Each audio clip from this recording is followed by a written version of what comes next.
这个方子对于咳嗽啊，可以说是效果很明显。那次不是我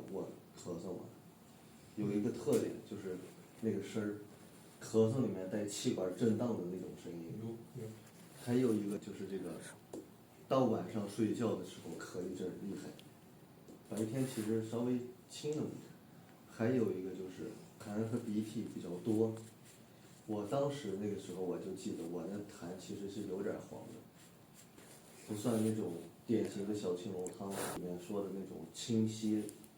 白痰或者清晰白鼻涕，不是那种的。但是我当时反正也不也开了嘛，开了就吃吧，吃了之后发现还行。那个方子是小青龙、小柴胡再加桂枝汤，3个方子合在一块儿，吃了之后它也好。后来我就有这么一种经验，就是说我意识到可能咱们在用一些这个治疗咳嗽的方子里，短期来看，不要把这个鼻涕的黄还有清作为一个主要鉴别点，更多的其实还是应该看病史，他最开始是因什么得的，还有一个就是看他是不是一着凉就会加重，尤其后背着凉会加重。为什么睡前那段时间咳嗽它就多呢？就是睡前那时候衣服脱了，你刚进被窝的时候，实际上后背上得容易着凉。这个时候咳嗽加重，我就考虑说用这个方子是比较适用的。当然这个其实也是事后分析，也就属于是吃了那个方之后感觉还比较好，后来就是用的就比较多了，小青龙加小柴胡这2个方子，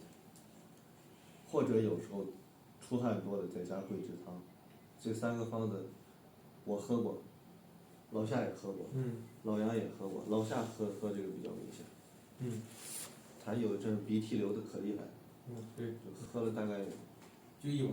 当时是那个鼻子堵死了，然后喷嚏不停，然后流的是清水鼻涕，就是没有任何吸收度，就是鼻子往下滴水。然后喝完第1碗之后，就是喷嚏停了，然后鼻涕停了，但是鼻子还是堵的。然后隔了1天之后喝了第2碗，之后就是什么症状都没有。人家老夏这个其实比较典型的，就是那种清水鼻涕，清水鼻涕是比较适应小青龙的。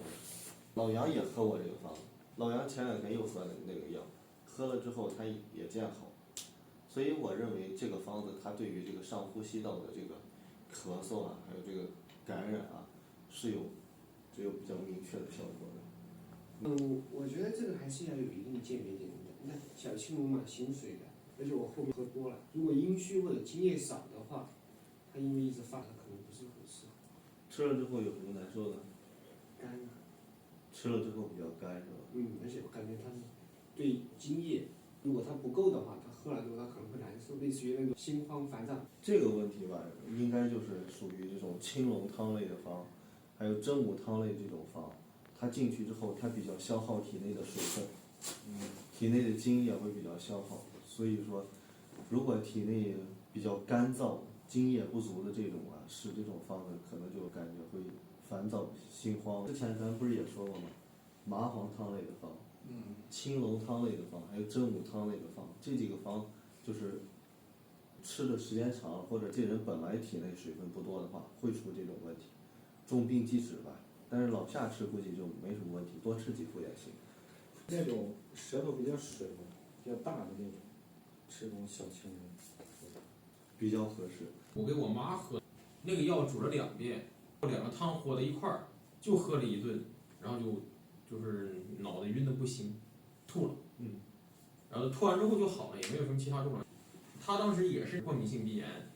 微薄弱点，她只是把喷嚏给停了，但是那个鼻涕还有鼻塞还留着。吃第2顿药了吗？没有，就是吃完1顿之后吐了之后，就第2顿就没敢吃下去。说明劲儿比较大，就是这个需要注意一下，有些可能吃了就会吐。我早些年啊，我就发现这么一个经验，小柴胡汤方跟这种四逆汤或者说真武汤这类方子放在一块儿去，很容易吐。我估计里面可能就是柴胡跟附子这2个药啊，有点这种让人很生散的那种感觉，可能会有这种问题。后来我就比较注意了，就是比方说我要开个小柴胡汤里面有附子这种方子之后，我就一是跟患者说，就是这个喝了可能会吐，二是就得注意，就是我一般那附子我就不会放很多了，你们也注意一下。不走弯路学中医，就关注华兴医社。